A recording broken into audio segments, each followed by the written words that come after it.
television, and when you're 8 years old, it was power beyond belief. Of course, you had to be careful not to overdo the predictions, and you could never, ever tell the other kids about the great job your Aunt Aggie had.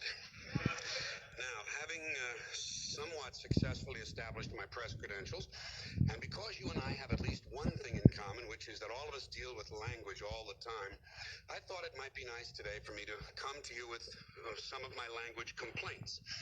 Certainly not to blame them on you, although, of course, you are implicated.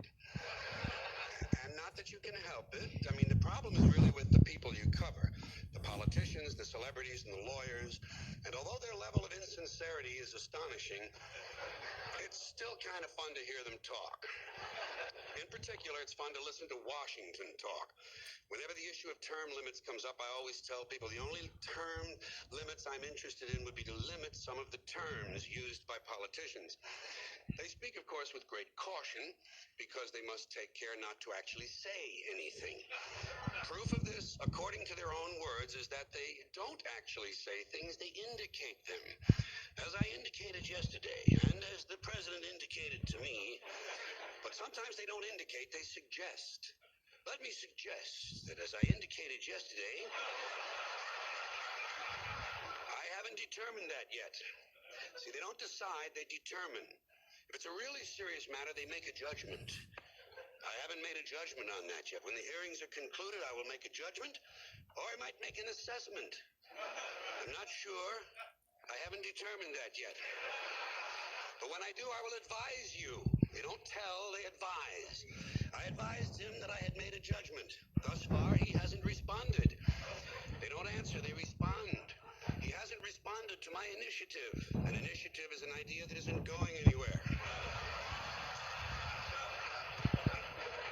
When he responds to my initiative, I will review his response, take a position, and make a recommendation.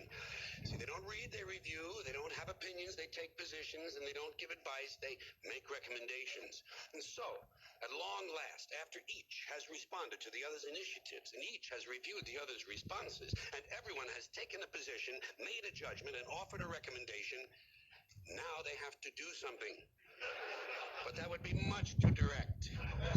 So instead, they address the problem.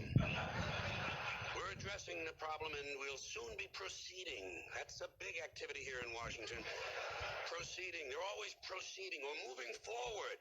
A lot of that goes on. Senator, have you solved that problem? Well, we're moving forward on that. And when they're not moving forward, they're moving something else forward, such as the process. We have to move the process forward so we can implement the provisions of the initiative